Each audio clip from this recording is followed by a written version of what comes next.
Fixer mon partage. Gloire est mon partage. Personne ne me dira le contraire. Je m'adresse aux eaux.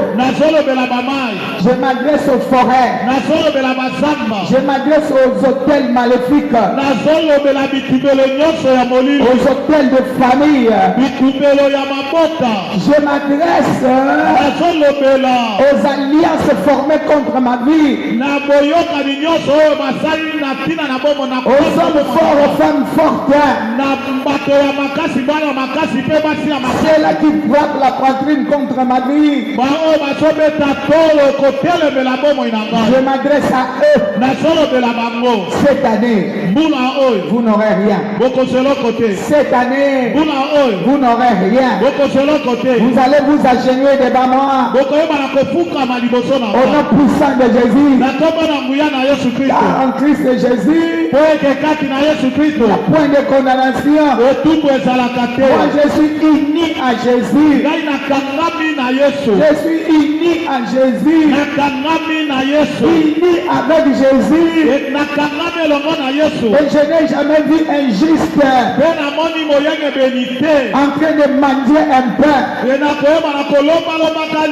La Bible déclare, j'étais jeune, j'ai vieilli, mais je n'ai pas encore vu un juste en train de manger son pain. Même ses enfants, même mes progénitures sont protégés. Au nom puissant de Jésus, vous n'allez pas me dire frère. Au nom puissant de Jésus, qui est celui qui veut me mettre de barrière? Il en aura pour son compte.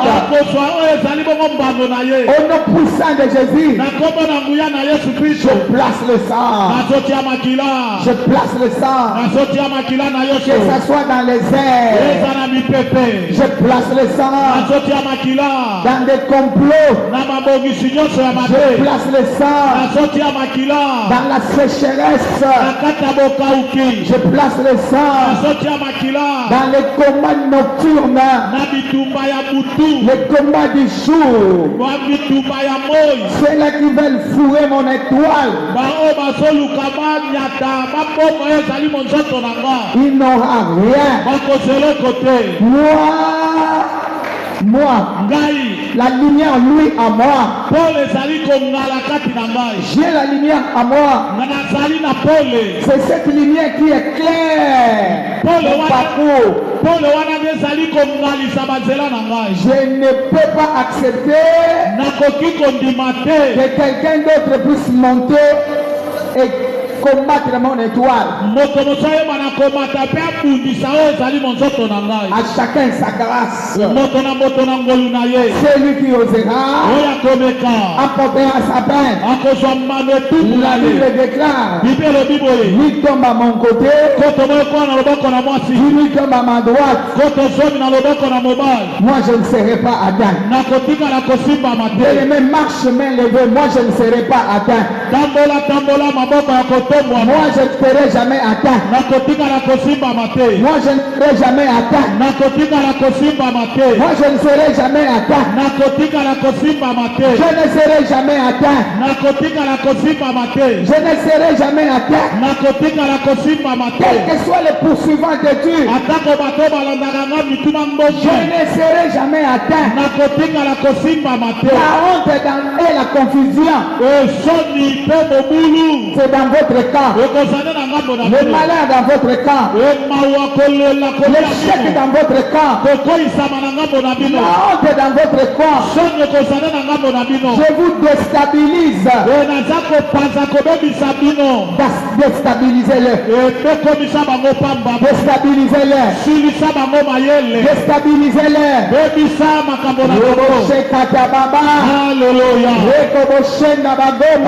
Alléluia. Jésus. Déstabilisez-le.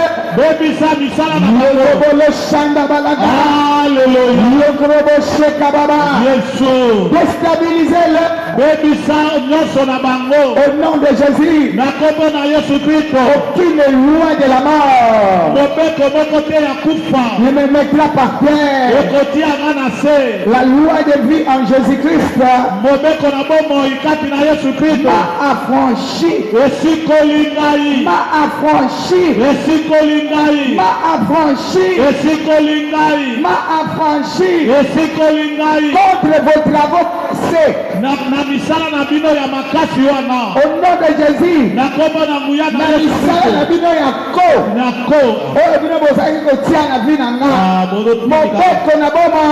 Alléluia. Amen. Au nom de Jésus. Rien de moi ne restera entre vos mains. Au nom puissant de Jésus. Alléluia. Jésus. Alléluia. Au nom puissant de Jésus. J'ai gagné. J'ai gagné.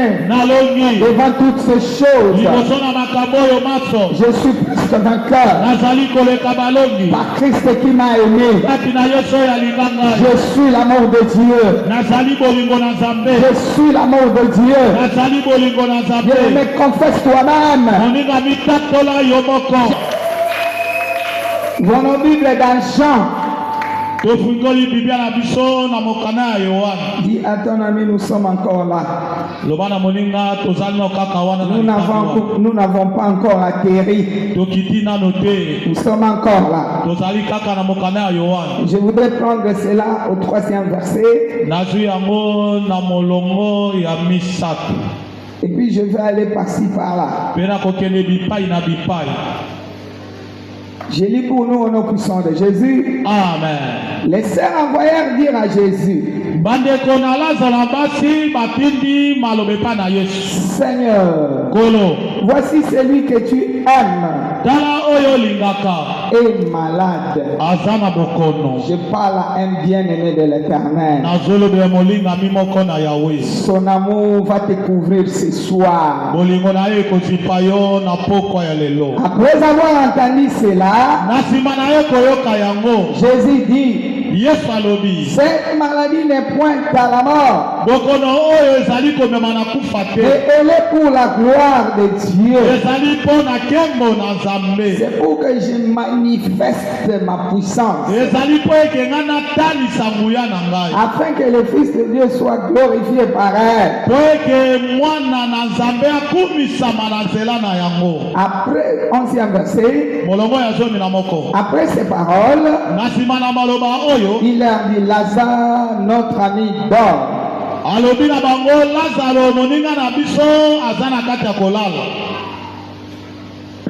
Excusez-moi. Lazare, notre ami, dort. Mais je veux le réveiller. Les disciples lui disent, Seigneur, s'il dort, il sera guéri. Jésus avait parlé de sa mort, mais il crut qu'il parlait de l'assouplissement du sommeil.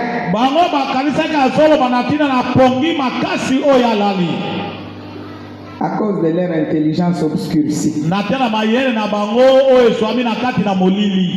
Alors Jésus leur dit ouvertement, Lazare est mort. Et à cause de vous, afin que vous croyiez. Alléluia. Amen. Vous êtes trop incrédule. Je parle, vous jetez, je ne sais pas où. Vous avez bouché vos oreilles. Voilà pourquoi il est mort. 17e verset. Jésus étant arrivé, trouvant que Lazare était déjà depuis 4 jours dans les sépulcres,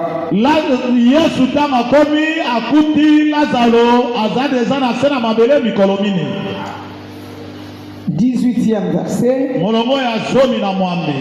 Et comme Bethanie était près de Jérusalem, à 15 stades environ, lokola Bethanie ezalaki pene na Jérusalem na matanga ya kilomètre zomi na mitano. beaucoup de Juifs étaient venus vers Marthe et Marie pour les consoler. Bayuda ebele bayaki epai na ba Maria na ba Malata pona kobondisa bango mitema Et la mort de leur frère. na kufa ya ndeko na bango. Lorsque Marthe apprit que Jésus arrivait, Tango Malata ayeke ke Yesu ayei elle alla au-devant de lui, ayei liboso na Yesu. tandis que Marie se tenait assise à la maison. Wana Maria azaki kovanda avandi na ye na kati na ndako. Marthe, madame, je sais. Malata ye oyo ayebaka makambo maso.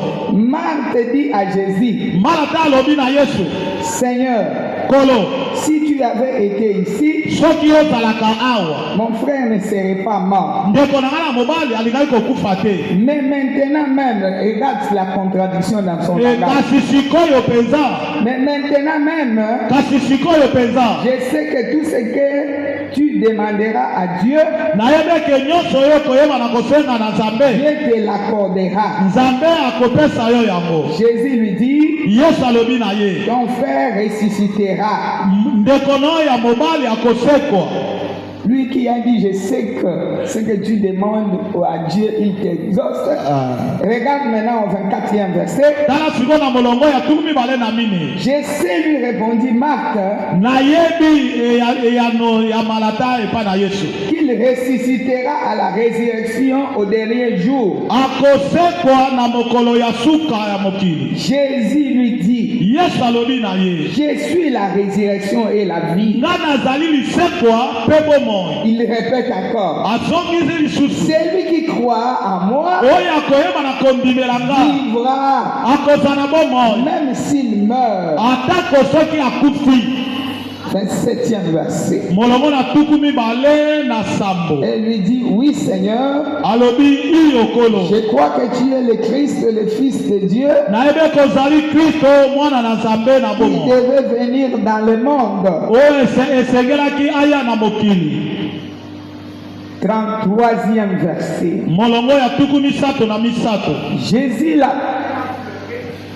Yesu komona ye kolela, Jésus la voyant pleurer, Yesu komona ye kati na kolela, elle et les Juifs qui étaient venus avec elle, ye na bayuda oyo bayaki na ye elongo, venus à son esprit, alengi na kati na molimo na ye et fit tout émis. mpe atondisami na mawa. Alleluya. Et il dit, Mpe alobi, où l'avez-vous mis? boti ye wapi, Où l'avez-vous mis? boti ye wapi. Alleluya. Il cria d'une voix forte, Akaki na mongongo makasi, Lazare sort. Lazaro bima, Les morts sortis, les pieds et les mains liés de bandes, mokufi alamuki abimi, nzoto mobima bazingi yango et le basika. visage enveloppé d'un linge. Mpe elamba mafiniki yango na elongi mafiniki yango na Jésus elamba. leur dit, Yesu alobi na bango, déliez-les, bofungola ye basika, laissez-les aller. botika ye akende. Parole du Seigneur. Je l'aime et je l'accepte. Déliez-les, Bofungola ye, laissez-les aller. botika ye Et akende. s'il y a quelqu'un qui comprend ces choses, Eza na moko azososola makambo oyo, c'est lui qui comprend qu'il acclame le Seigneur. oyo azososola makambo oyo boya betela nkolo maboko, Qu'il acclame, qu'il acclame. abetela ye maboko, abetela ye maboko. J'aime un grand cri. Alingaka koganga ya kabakata ya mafuta. Éternel Dieu, Yawe Nzambe, Alléluia. dans le nom de Jésus, Na kombo na Yesu nous voulons Kristo, te bénir, t'exalter, te magnifier. toyei kopambola yo, konetela yo, kokumisa yo. Toi notre roi, Yo mokonzi na que biso, je diminue, ngai nakita, et toi tu crois. yo yeba na Toi kobota, qui connais les besoins de tout un chacun. yo Ce soir, j'amène toute pensée captive à l'obéissance du Christ au nom de Jésus. Je bénis le ciel ouvert, l'œuvre des anges. Je bénis Saint-Esprit, tu es au contrôle de toutes choses. Au nom puissant de Jésus, avec les amis, nous disons merci Seigneur Jésus-Christ. Merci Seigneur Jésus-Christ. Acclame le roi. Tous un grand cri de joie.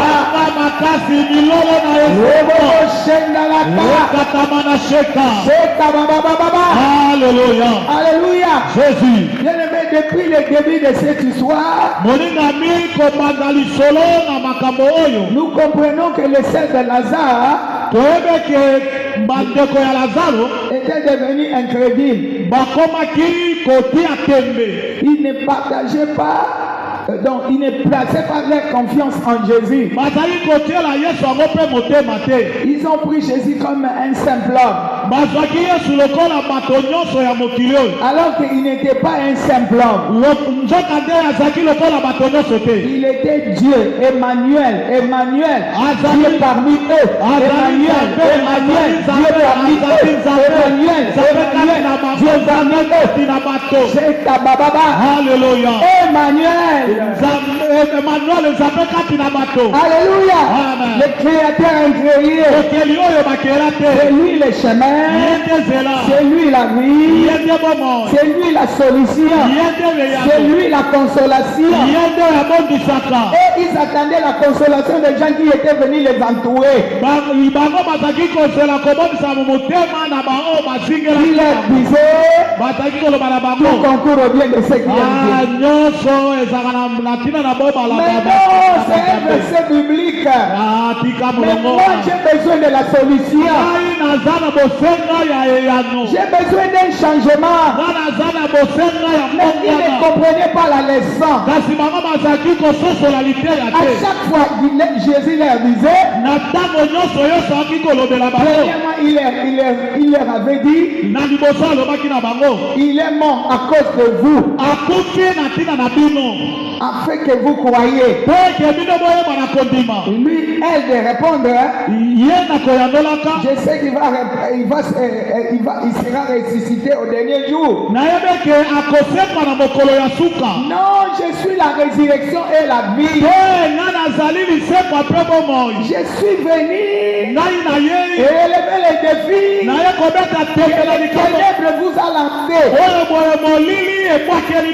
Alléluia. Amen. Je suis venu ôter la souffrance. C'est moi le Fils de l'homme. Quand j'arrive, les ténèbres s'agenouillent.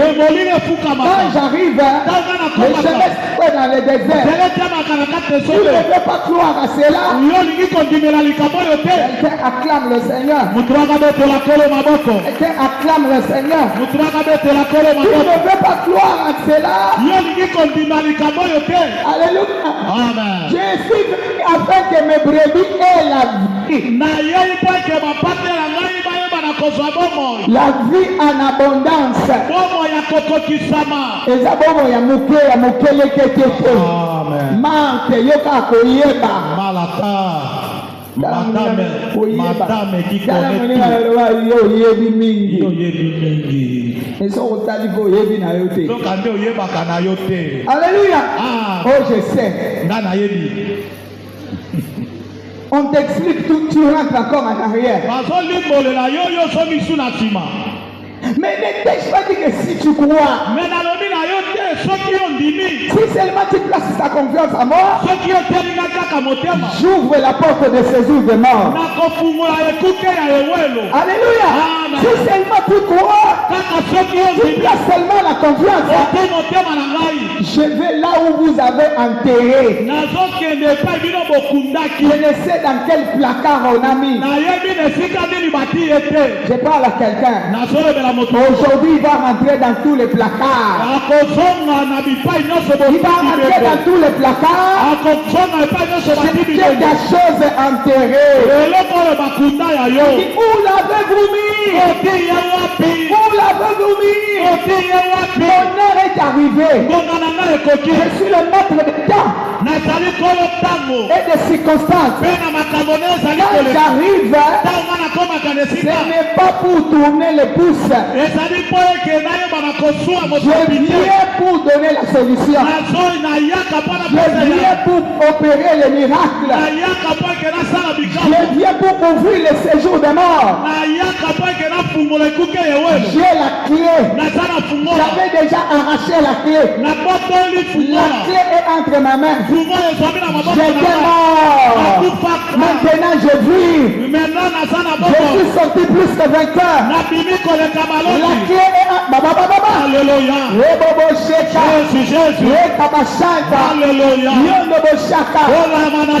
clé est entre mes mains. Rien ne pourra me résister.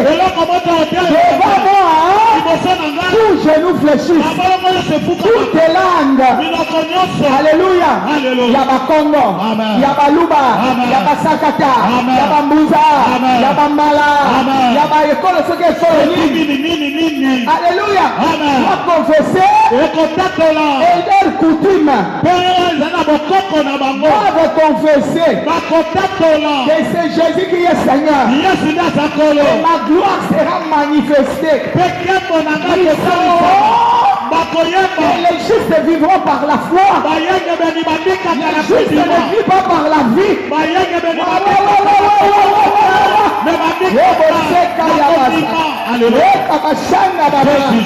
Les justes vivent par la foi. Ce n'est pas ce que eux me présentaient. Ils savent déjà. C'est quoi ça? C'est quoi ça? Vous ne savez pas que j'ai transformé l'eau en vin? Aujourd'hui, à cause de vous qui m'entourez,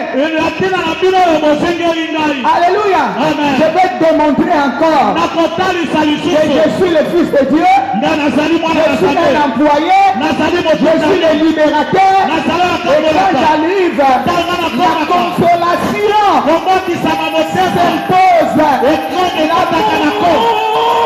Ouvre les gens, on appelle la justification. Les gens sont justifiés, pardonnés.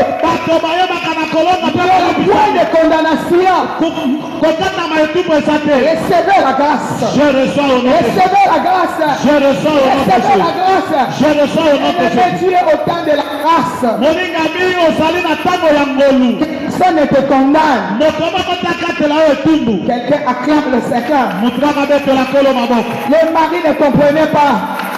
Le mari et le marque. C'est comme ça que la mort était venue. Jésus m'a dit, j'ai béni Dieu, je n'étais pas là. Je n'étais même pas là. À ma présence, personne n'échoue. À ma présence, nul n'arrache. Ce qui est entre ma main, personne ne pourra arracher. Celui qui vous trouble, moi je l'ai déjà troublé. La Bible déclare, je le vois tomber comme un éclair. Quelqu'un qui est déjà tombé comme un éclair, comment il deviendrait mon obstacle? Le combat que moi j'ai, c'est le combat de la foi. Je ne combats pas autre chose. Puisque mon ennemi est vaincu. Mon ennemi est vaincu. Mon ennemi est vaincu. Mon ennemi est vaincu. Il est sous mes pieds. Il ne gagnera jamais. On ne peut pas enterrer ta chose. Là où on a enterré, c'est d'où ça va sortir. Je parle à quelqu'un. Aujourd'hui ta santé va sortir. Ton mariage va sortir. Ton argent va sortir. Les finances doivent sortir. Les relations doivent sortir. Là où ça ne marchait pas, ça doit marcher. Même le monde visible est sain. La Bible déclare les portes de l'enfer. Alléluia. Les portes de l'enfer ne prévaudront jamais contre l'église. L'église, c'est toi et moi. Nous qui avons cru. Qui a cru ici? Alléluia. Qui a crié? Qui a crié? Veuillez de manifester bien. Manifeste cela. Tu es en train de défier le monde invisible. Tu es en train de défier le monde invisible. Lorsque tu montres ta main, il y a des gens qui tremblent dans le noir.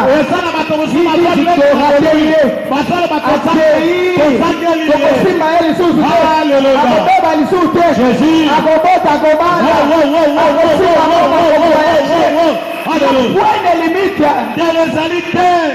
Alléluia. Amen.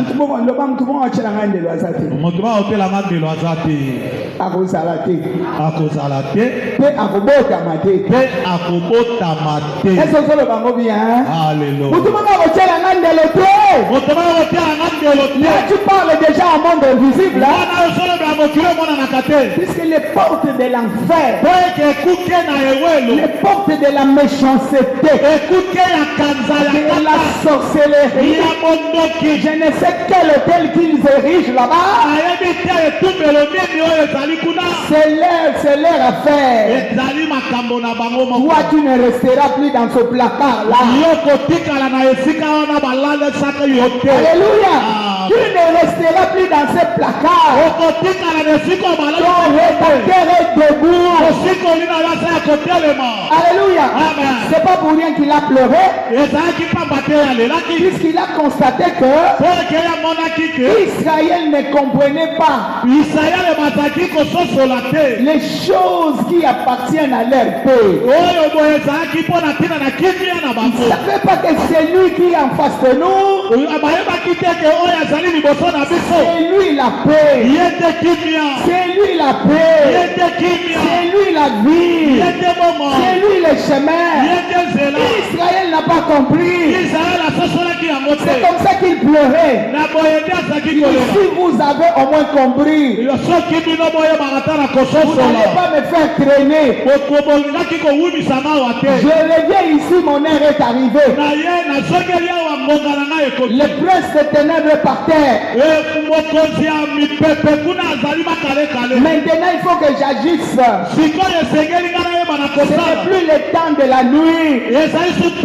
C'est le temps du jour. La Bible déclare la nuit est avancée. Quelqu'un acclame le Seigneur. 'Quelqu'un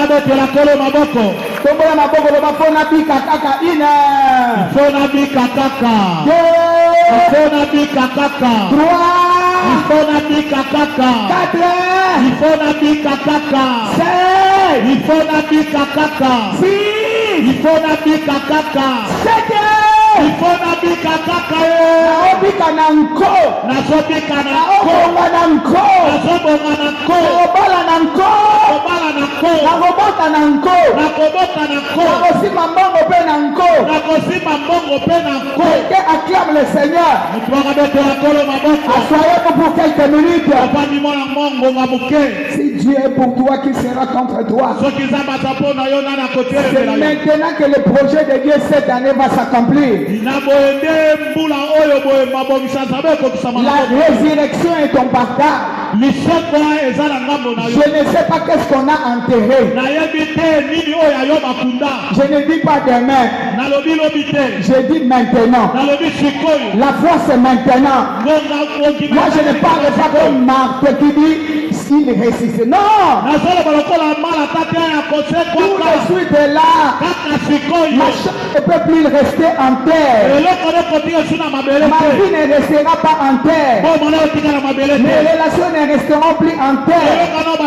Mon voyage que vous avez caché, nalati makila, nakoti na placard wana, nakeko zuwa eloko nanga, yanga yango, yayo eza wapi, yayo eza wapi, yayo eza wapi, yanga yango yo, mbongo nanga yango yo, musala nanga yango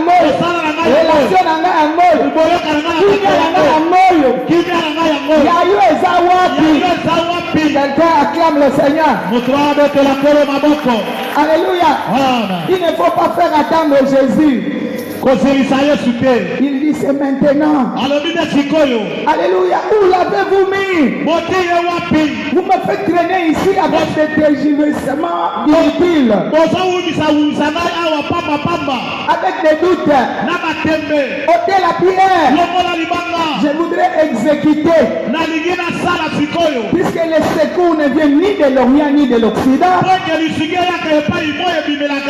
secours viennent de l'Éternel. Là où je suis, je suis mandaté. L'Esprit du Seigneur est sur moi parce qu'il m'a roi pour annoncer cette bonne nouvelle.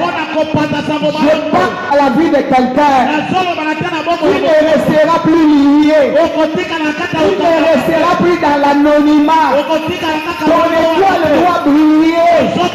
Celui qui est avec moi doit dire yes. Alléluia, recevez la grâce. Alléluia. Amen. Tu ne resteras plus dans la confusion. Les troubles finissent chez toi à la maison. L'instabilité est partie. Au nom puissant de Jésus, ce qui est à toi et à toi ne restera jamais gardé quelque part. Suivez-moi, Satanas, Bélial, Osana Makokite, Talamakila. La Bible déclare, moi j'étais vaincu à cause du sang. Tu ne me feras rien. Alléluia.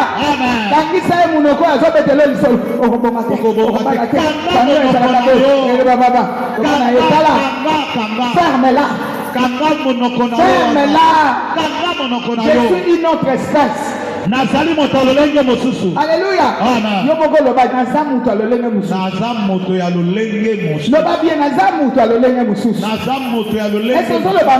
Je suis une autre espèce. Alléluia. Si vous avez bloqué cela, moi on ne me bloquera pas. Je suis le ou la bien-aimé de l'Éternel. La paix est pour moi. Le soulagement pour moi. Lionani. Otelemela kimia yanga. Alléluia. Telemela mutuana otelemela kimia. Yozo telemela kimia yanga ndeni. Otelemela kimia yanga pona ni. Ozo telemela kimia yanga ndeni. Ozo telemela kimia yanga pona ni. Je ne me parle. Toi qui es-tu? Vous vous êtes rangé pour mettre le désordre dans ma vie. En ce moment-là, j'étais seul. Mais aujourd'hui, le Seigneur est avec moi. La gloire de l'Éternel doit se manifester dans ma vie. Celui qui va oser apportera sa peine à cause du sang versé à la croix. Jette le sang. Amen. Alléluia. C'est quoi? Alléluia. C'est quoi? C'est quoi? Alléluia. C'est toi-même qui parle. Puisque le Saint-Esprit est en toi. La Bible déclare, voici je vous ai donné l'autorité de marcher sur les serpents, sur les scorpions et sur toute la puissance de l'ennemi. Rien ne pourra vous nuire. Qui est celui qui veut vous nuire?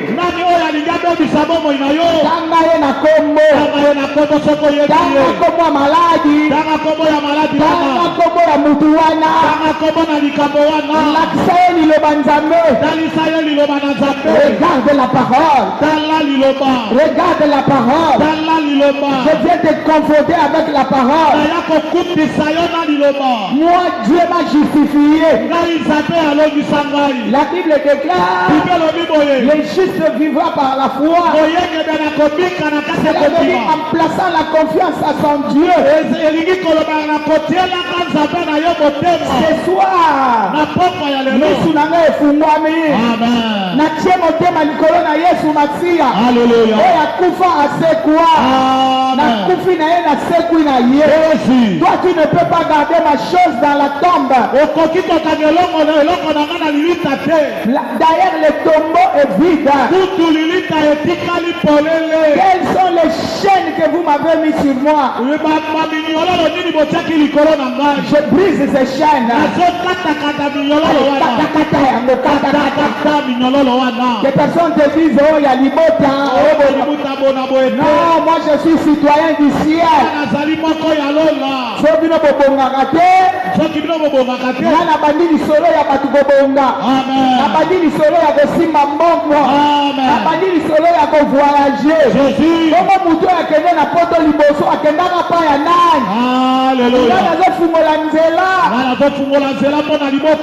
Puissant de Jésus.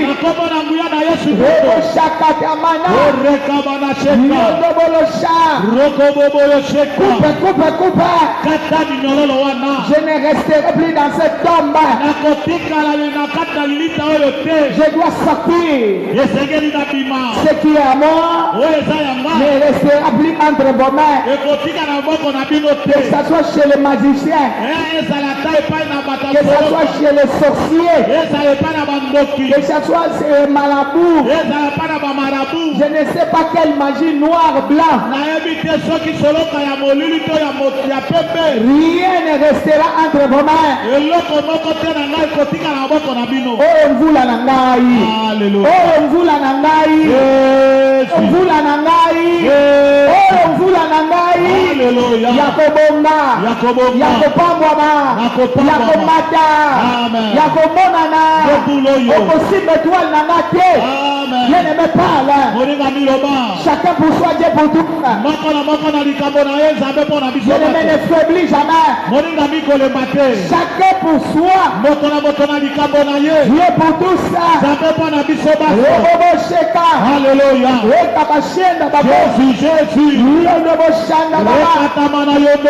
Tu peux me dire le contraire.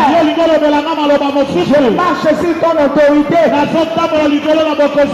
Marche sur leur autorité. La Bible déclare la postérité de la femme écrasera la tête du serpent et il mettra l'inimitié entre toi et le serpent.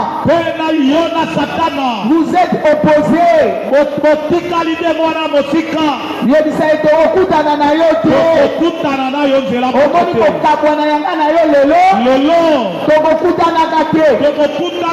Ezala na mombongo. Ezala na maladi ya libumu. Maladi ya makolo. Maladi ya kati nyonso. Nazopikola yango. Bwaka yango na moto. La postérité de la femme eza yo. Bwaka yango na moto. Au nom de Jésus. Toutes les plantes que mon père n'a pas plantées sera déraciné et jeté au feu. Bien aimé, déracine. Le bas oh sikani mbokenga yo. Oh sikani yo. Nana kovanda na market. Na kovanda na libulu te. Na kovanda na salle d'attente. Na kovanda na sika kolela lela te. Na kovanda na la te. Na kovanda na bobola te. Bochenga iwapi. Lelo za lelo. Il faut na bimawa. Na kovanda wa te. Au nom de Jésus. Aujourd'hui c'est aujourd'hui. Au nom puissant de Jésus. Je dois sortir. Mon maître en a besoin. Ton maître a besoin de toi. Il veut se glorifier. Alléluia.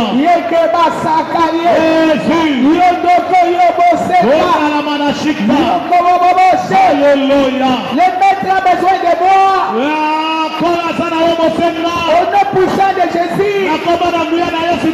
ne peux pas rester dans ce carré. Toi, qui es-tu pour me limiter? Allez, longola ndelo wana. Longola ndelo wana. Au nom de Jésus. Longola ndelo wana. Nakotikala wate. Nakoshue te. Nakozala sima na bino te. Kindoki na bino eze eloko te. Eza na se ya makolo na nga. Mokonzi na nga longa yango. Lata makila na Yesu. Cette fois le sang Le sang de Jésus-Christ. Le sang de Jésus-Christ. Le sang de Jésus-Christ. Le sang de Jésus-Christ. Le sang de Jésus-Christ. Le sang de Jésus-Christ. Le sang de na lati makila na matina olie na bino na matina bisika bitopa ma ale matakuna na matina sika ya molili na bino ezala na zamba ezala na mai ezala na kodia ezala na cimetière ezala na malita esika basalaka incantation esika oyo babelelaka milimo ekufa ezala na se ya nzete songolo ezala na se na nzete songolo saboka soki sapu au nom puissant de Jésus na kombo na nguya na Yesu na barivier de rendez-vous nyonso na bisika ya bokutani nyonso bokutanaka mwaka makila na moto au nom de Jésus na kombo na Yesu Kristo mwaka makila na moto nesika bakutana awa bokozwa so eloko te vous êtes des ennemis vaincus ozali banguna oyo basila bolongami au nom puissant de Jésus na kombo na nguya na Yesu Kristo bolo shaka orakana mana bolo ganda bala shaka tala likambo wana mafasa tala likambo wana na bomo ile oza ya kolongama la consolation est pour moi bokoboki sameza na tina na ngai la paix est pour moi kimia ezali na tina na ngai puisque je suis l'amour de Dieu wekenga na za bolingo na Nzambe jamais je n'imaginerai devant vous nakotikala kofukamela bino te au nom puissant de Jésus na kombo na nguya na Yesu Kristo prenez les bagages okanga bisaka na bino sortez dans ma vie obima na bomo na ngai moi-même je ne resterai pas ici ngai moko nakotikala awa te kasho esili kasho boloko na bino esili je ne me parle moni na biloba nabimi na kasho nabimi na boloko wana nabimi na kasho nabimi esiko bino bokangaki ya kozanga mayele na kozanga mayele ya kozanga bwanya kozanga bososoli kozanga musala kozanga mbongo kozanga spiritualité kozanga makambo ya molimo kozanga kotanga biblia kozanga kotanga biblia kozanga kobanga nzambe nabimi na kasho yo nabimi na yango oyo botiaki nga na bamaladi botiaki nga na esika na bokono bokonzanga bino bozala droit ya kokonzanga te ozala makoki ya kokonzanga te kimia eza mpo na nga je ne me parle bien moninga miloba malamu parle bien loba malamu à la montagne de l'Éternel na ngomba na Yawe il sera pourvu bosenga yo ekokisama monte dans les hauts lieux monte alléluia au nom de Jésus na kombo na Yesu Kristo yondobolo shaka alléluia yonani okonzanga otindelanga kufa yo misala na kufa nazobwakelo makila na moto que ça soit la mort spirituelle que ça soit la mort physique venant de maladies provenant de l'enfer j'arrête cela au nom de Jésus toi qui m'empêches de s'attacher à Dieu tu as mis les doutes à moi je déracine je ne me déracine cet esprit là qui t'amène dans le désordre pour que tu perdes ta bénédiction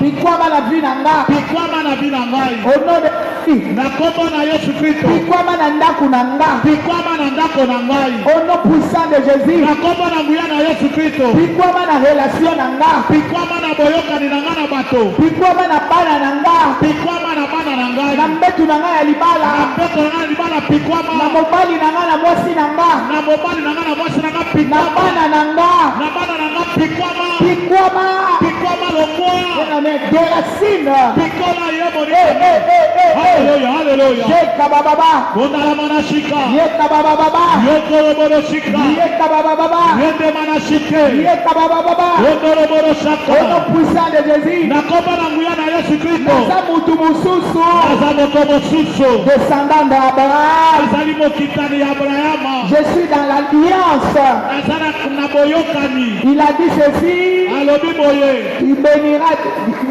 Dieu bénira celui qui me bénira nzambe akopambola baoyo bakopambola nga celui qui me maudira oyo akolakelanga mabe ils seront de même maudits ye mpe lokola kolakelama mabe qui t'avait maudit nani alakelaki yo mabe maudis-le toi-même yo moko lakela ye mabe laka ye mabe laka ye mabe au nom de Jésus oyo alakaki libala na yo mabe puisque la Bible déclare oke bibe elobi nous ne pouvons pas participer aux œuvres des ténèbres biso toyebi na kokota na misala ya molili te plutôt nous devons les condamner ebongi nde malamu tokatela yango etumbu condamnez-les condamnez katela yango etumbu condamnez katela yango etumbu détruisez bebisa yango olati makila oza na monde invisible Alléluia alléluia Jésus ozobebisa nyonso bebisa ozobebisa na kotima maboko pamba te nakobima maboko pamba te na ngomba naobima na mbongo nazobima na bambongo na ngai nazobima na mwana nazobima na mwana na ngai naobima na mosala nazobima na mosala na ngai nazobima libere nazobima na kangolami nazobima mutu likolo nazobima mutu likolo makambo nyonso ekufa makambo nyonso ekufa esekwa esekwa allez donne l'ordre pesa mitindo ordonne pesa mitindo ekwa pesa mitindo esekwa esekwa nyonso ekufa esekwa je vous avais dit que c'est un mois de réflexion nalobaki na bino sanza ezali sanza ya lisekwa esekwa nyonso esekwa oyo ekufa toi tu dois vivre le surnaturel yo sengeli obika makambo ya bonzambe le surnaturel de Dieu makambo ya bonzambe esengeli yo bika yango au nom puissant de baba baba Alléluia et baba Jésus et baba Jésus celui qui monte à l'âne peut monter à l'âne oyo amatala monoko na sika mata yebobolo shaka daba orekama na sheka yebobolo shanda daba romologoma na andama na shike yebobolo gombolo ga Jésus si tu ne parles pas langue dis alléluia soloba monoko na sika Alléluia yebobolo ga otalama na shike yebobolo ga Alléluia yebobolo ga Alléluia ce qui est à moi est à moi oyo eza yanga etikala na nkunda te ekotikala te jamais banda kotumba placard wana banda kotumba 7 fois feu 1 feu 2 feu 3 feu 4 feu 5 feu 6 feu 7 au nom puissant de Jésus envoyez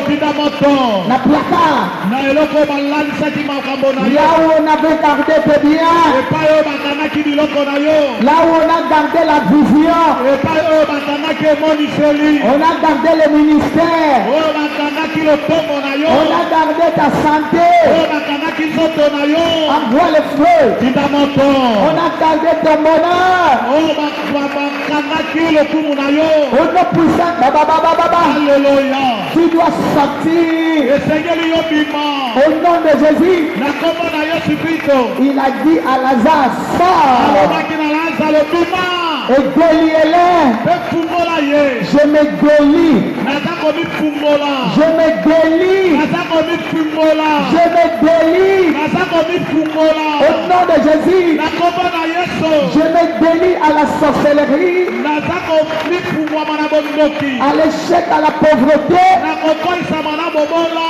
je connecte à la vie nazokangama na bomoi je me connecte à la vie nazokangama na bomoi Bien-aimé, prie bien. Cette affaire te concerne. Chacun pour soi, Dieu pour tous. À la montagne de l'Éternel, il sera pourvu. Envoie le feu, envoie le feu. À cet Elia, Jikisa Singawana, Euta Botata, Euta Bomama, Euta Nazua ya Baninda, Baninda ya Génération, Esiko Sala, Kesiko Vandaka, Esiko Fute la Ka,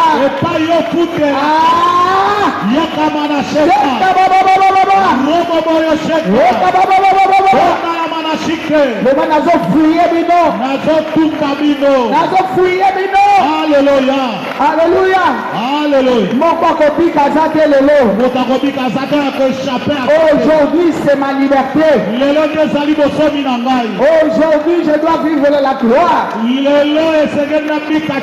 La gloire de Dieu c'est aujourd'hui. Mon succès c'est aujourd'hui. Mon élévation c'est aujourd'hui. Ma paix c'est aujourd'hui.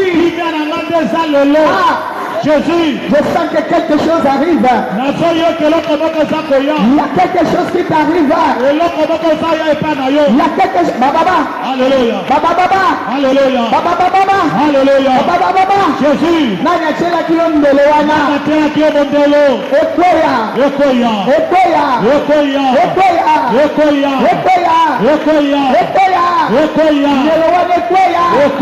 Qui a limité ton âge? Qui a limité ton âge? Faites tomber cela. Cette loi ne pourra jamais exister.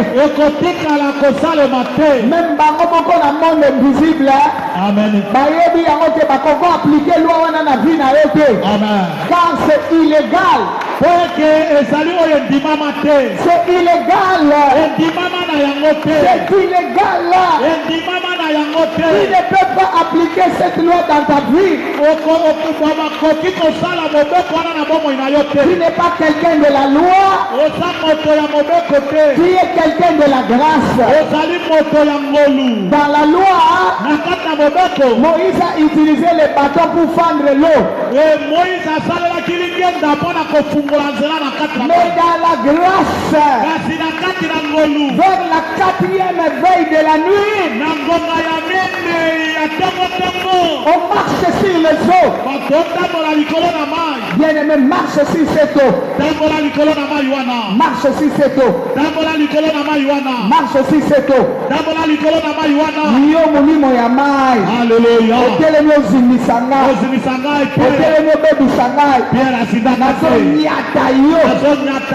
Nazana personne il y a 4e jour.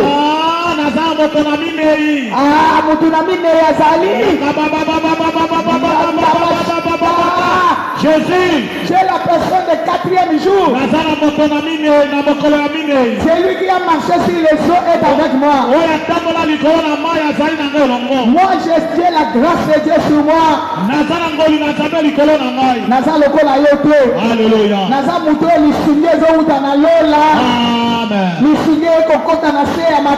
Jésus. Amen.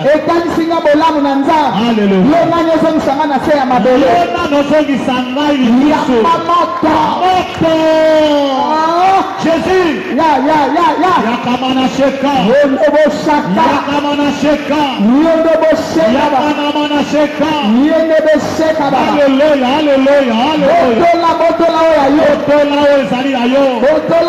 Botola bambongo na yo ezala via mwana botola libala na yo libala musala botola kimia na ndako na libala mokozolo bafona simba mbongo.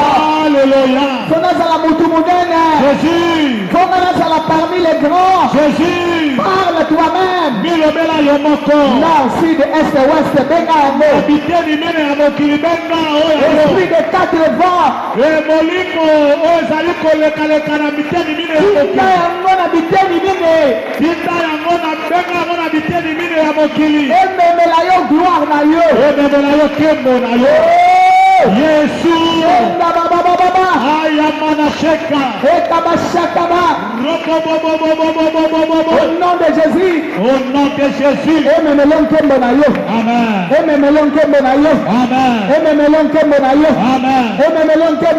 Jésus. Envoyez 7 fois Saint-Esprit. Saint-Esprit. Les mains levées. 2. Saint-Esprit. 3.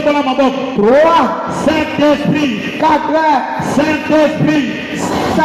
Saint-Esprit. 6. Saint-Esprit. 7.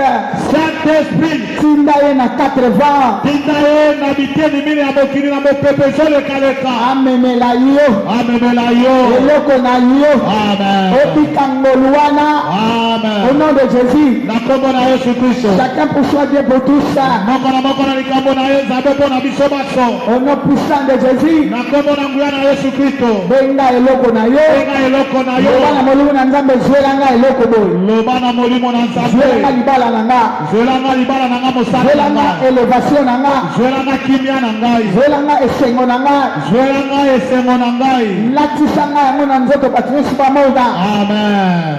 Prie. Zwelanga ezali stabilité na bomoi na nga. Zwelanga kimia na ndako na ngai ya libala. Natikeli yo yango loba. Zwelanga yango. Au nom de Jésus. Na kombo na Yesu. Au nom de Jésus. Na kombo na Yesu. Au nom de Jésus. Na kombo na Yesu Kristo. Au nom de Jésus. Na kombo na Yesu Kristo. Au nom de Jésus. Na kombo na Yesu Kristo. 7 fois puissance. Puissance. Étendez les mains vers moi. C'est bon à boko pa mosala za bazali. C'est comme si vous voulez me toucher. 2. Les alcool ils ko simba ye. 3. Puissance. 4. Puissance. 5. Puissance. 6. Puissance. 7. Puissance. Yamba lobiko yango wana. Je le sens au nom de Jésus. Yamba nguya ya mbongo yango wana. Je le sens au nom de Jésus. Yamba musala yango wana. Je le sens au nom de Yamba Jésus. relation yango wana. Je le sens au nom de Yamba Jésus. élévation yango wana. Je le sens au nom de Jésus. Abandisi yango. Amen. Reste calme. Tikala moke kimia. Ce qui monte, c'est ce que tu diras. Nous sommes l'église de l'esprit. Là où il y a l'esprit, il y a la liberté. Ce qui monte en toi, c'est ce que tu resteras dire. Liberté. Le bango bien. Et là, on est Amen. Amen. Une. Liberté. 2. Liberté. 3. Liberté. 4. Liberté. 5. Liberté. 6. Liberté. 7. Liberté. Et recevez cette grâce. Je reçois Je dépose dans nos vies. La puissance de Jésus. Éternel Dieu. Dans le nom de Jésus. Te disons merci. Nous étions venus chaos. Nous rentrons ok, relevés, transformés, bénis. Pour nous, nous sommes enveloppés par le feu et le sang. Je bénis aussi ceux-là qui nous suivent sur le net. Nous sommes même bénis ensemble avec nous. Et le sang de Jésus garde les lintons de leur maison. Je m'en vais aussi mettre le sang sur les lintons de nos maisons et dans notre parcours. Je bénis ceux-là qui vont nous rejoindre demain. Je bénis aussi notre rendez-vous de minuit en prière. Avant que nous sortions, je proclame. Allez gagner, allez toucher. Il faut inviter celui que tu avais invité. Rappelle-le. Il savait que l'homme te clôturer montagne. Ce sont des moments merveilleux d'être en présence de Dieu. Ça fait du bien. Et après tout le monde a ma conséquence. Que l'amour du Père, la grâce du Fils, la communion de l'Esprit continue à nous assister. Puissant de Jésus. Amen. Amen. Amen. Shalom. Shalom. À demain à une bonne heure.